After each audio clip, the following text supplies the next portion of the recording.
What's going on, guys, and welcome back to another video, and welcome to your stimulus package update and daily news report for Tuesday, October 12th. So today there is going to be a vote in the House. This is going to happen later on today. However, this is not on the $1.2 trillion bipartisan infrastructure bill. This is not on the potentially $3.5 trillion human infrastructure bill. This is just on a stopgap bill for government funding, which would actually provide about $480 billion to the U.S. government. This would hopefully get us into December 3rd or potentially a little bit later. And at that point, Congress would have to come back to the table, renegotiate, pass another debt ceiling increase or suspension, or else we simply kind of breach the debt ceiling once again. So we'll see what happens there. But here's what we know. Right now, the problem is that Democrats have to do all of this stuff on their own. We have heard from Senate Minority Leader Mitch McConnell, and he has said that he will not help Senate Majority Leader Chuck Schumer again. He was very upset the last time he did, and then Senator Schumer came out and bashed Republicans. So Republicans say that the only option for Democrats moving forward is to increase the debt ceiling using their one and only budget reconciliation. Well, this is where things get very intense. This is where we see a lot of the debate. Here's what I can tell you. According to Speaker Nancy Pelosi, she says there's an overwhelming amount of support in the House from House Democrats in order to pass a bill that has fewer but bigger pieces of legislation. Now, the other side of that, and where some people are saying this would be better, and this is coming from progressives, is that if we pass the big robust bill, the same amount of pieces of legislation, however, we only sparsely fund them. So the issue there is that some of these programs, they're not going to be well funded, which means they're not going to actually work the way that they should. There's going to be a lot of issues. Well, the problem right now is that progressives want to go that direction because that's what they promised the American people. But House Democrats are saying, no, let's go with less pieces of legislation, but we will fully fund them, because that makes more sense than to just spread out the money in 100 different things, which does make a lot of sense as well. However, here's where the negotiations are starting to slow down.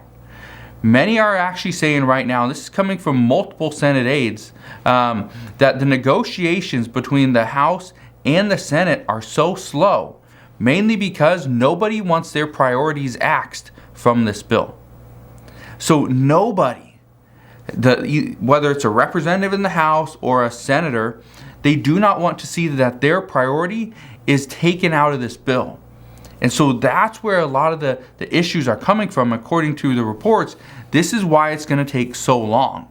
And remember, the House of Representatives is trying to work with the Senate, trying to figure out what all 50 Senate Democrats would support first. And then they will create a bill that has the support from both the House and the Senate. Well, the problem there is there's two senators, Joe Manchin and Kyrsten Sinema, that are not really being very vocal with other lawmakers on exactly what they want. Senator Sinema says that President Biden knows exactly what she wants. Senator Joe Manchin has told the media, he says $1.5 trillion is where we need to be. But yet, many lawmakers are still trying to push for anywhere between 1.9 and 2.3, because that is what President Biden, he said he's pretty sure we could get there. But again, we'll have to see how close we actually get. What I can tell you, though, is Nancy Pelosi stated that the human infrastructure bill can still have a transformative impact on families in the workplace and address climate change. However, this spending plan, it needs to be agreed upon soon. This is what she's saying. This is what coming from a letter she wrote to House Democrats just the other day. So what we do know at this time is that there are certain pieces of legislation that will most likely be cut. One of those is going to be immigration reform. Many people say that they want to include it. However, it's not something that they can do through a budget reconciliation. The second one is going to be free community college. Many people say that this is needed. This is going to help out millions of people. However, if President Biden is going to come out and pretty much forgive millions of student loans, okay, or make it easier for people to ask for forgiveness, that's fine. He can do that. And so why do we need free community college on top of forgiveness for loans? Okay. Another thing, affordable housing. I want to bring this up. I want to touch on this for a minute. I mentioned this the other day, how many experts are saying that if you can lock in a long-term rental price or lease, okay, let's say it's 1 to 2 years, they say to do it. The reason why is because many are expecting rental prices to just go up over the next 2 to 3 years. So if you were smart about this, you could potentially lock in a lower rate. Let's say you pay $1,000 per month for a 2-bedroom, 1-bath apartment. Great. Well, if in 2 years that price jumps to, let's say, $1,350, and you're still only paying $1,000, you locked in your price and you're looking good. So it's really up to you, but that's what experts are telling us, is that rental prices are going to go up. Regarding affordable housing, here's the issue. We are like 3 to 4 million houses behind. Okay, according to the reports, right now, there's about 3 to 4 million people that are looking for housing. The problem is we don't have it. It needs to be built. It's going to take a little while. It's going to take multiple years for housing to catch back up, for builders to catch back up with demand. And what happened back in 2008, right around the housing boom and then crash, what happened was all these builders were building so many houses, they were overdeveloping, and then when things crashed, then they had to pretty much liquidate a lot of those properties, and a lot of them, it took years. So this is kind of the issue we're seeing, is even though affordable housing is crucial and it's needed, many builders don't want to jump all into affordable housing or just really any housing and go to scale because of what happened the last time. So they learned.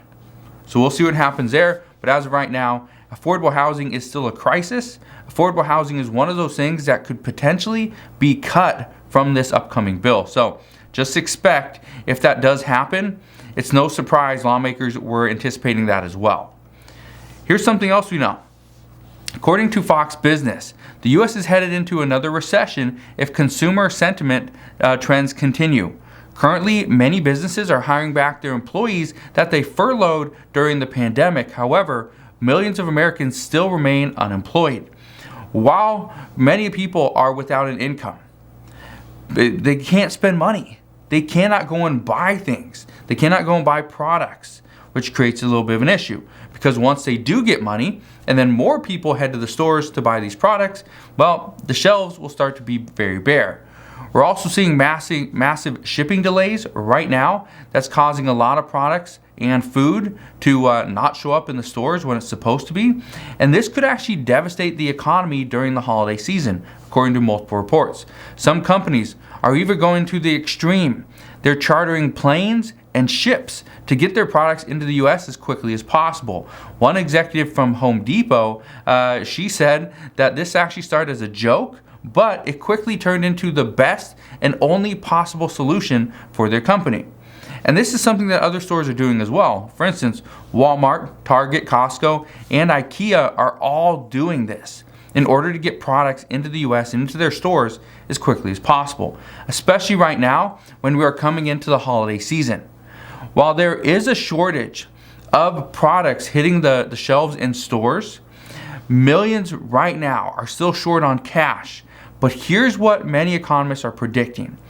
Economists are predicting that, for one, the holiday shopping season has already begun.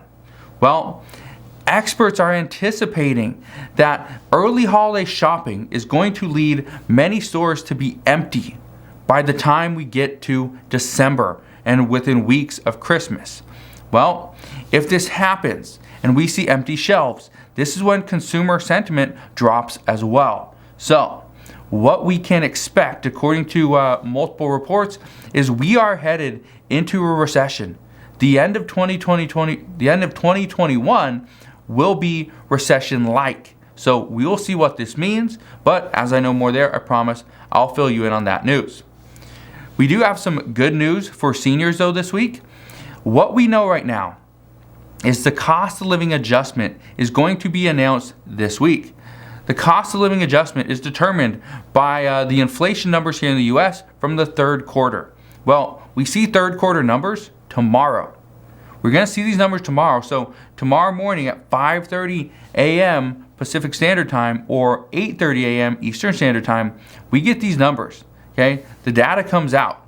The expectation right now, and this is a fairly wide range, is the cost of living adjustment is going to be anywhere between 5.3% and 6.1%. I am under the assumption that it's going to be closer to that 6% range. My guess is 5.9 to 6.1%. I think that's going to be where it's at, but again, we will see. The 5.3 to 6.1 is a fairly big range, but that is what we're hearing at this time. Now in 1983, the cost of living adjustment was 7.4%. I don't see the cost of living adjustment going anywhere near that this time around, but it could still be fairly significant. What we do know is if it's at 6.1%, that's going to be an average benefit going from $1,555 per month to $1,650 per month. So it's actually going to increase about $95 per month. That's actually pretty good. Here's the problem, and this is actually a major problem. Many of you have addressed this as well. The problem right now is that any increase in benefits could actually see a decrease in other benefits. For example, food stamps, rental assistance, and even Medicare. That creates an issue. Right now, many people have said that they do not want an increase in their Social Security benefits because they have other benefits that are right there on that line. Again, it creates this big issue. Why increase a benefit in one place just to decrease it everywhere else? And then in the end, you're actually coming out behind as opposed to being ahead, which is what we all really need. But speaking of food stamps, here's what I can tell you. The average boost for October was 27%. This is actually pretty good. Starting in October, there's about 42 million Americans that received an additional boost to their food stamps or their SNAP benefit card. Now, this means that the average person is going to receive about an additional $36 each per month. So, you got a family of, let's say, 5 people, you're going to get over $160 per month, right? Or it's like $180 per month, right? You got a family of 2, you get an additional $72 per month. So, it is something. It will help. It's not the biggest increase, but again, 27% boost is pretty good when you're looking at some type of free, or even though it's not really free, it's a government program. So a 27% boost to a government program, pretty good.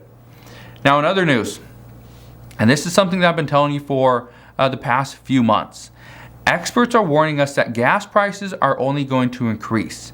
Back in April of 2020, the gallon of gas on average cost $1.77. Now, today, we have reached a 7-year high, which is actually $3.27. Just from last week alone, gas prices rose by 7 cents. 7 cents per gallon. That's insane. CNN Business states that this is actually due to energy demands that have actually come back. Businesses are coming back. There's, the holiday shopping. More people and more businesses are trying to get products into the stores. Kind of just address that. But when we're trying to get more products into the stores, well, it creates the need for transportation, right?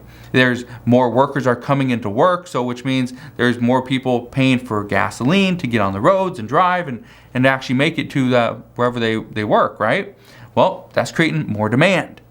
The problem right now is that even though demand has picked up, supply has not picked up as well. So, with people still waiting to travel, the current global energy crisis not actually going very well right now, right?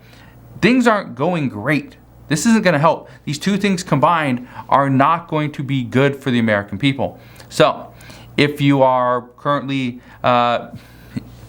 just if you plan on going anywhere. And I know a lot of people say, well, how do I go anywhere? I don't have any money. How do I go anywhere? There's nowhere to go, right? I understand. If you are planning to go anywhere, whether it's down the street, you're going on vacation, anything, now would be the time to potentially buy gas, buy plane tickets, okay, things like that, because experts say the prices are just going to increase. So that is what we know right now, but as always, as I know more, I promise I'll come back on and share more. Just want to thank you guys for watching. Have a wonderful rest of your day. Consider subscribing, and I'll see you guys on the next one.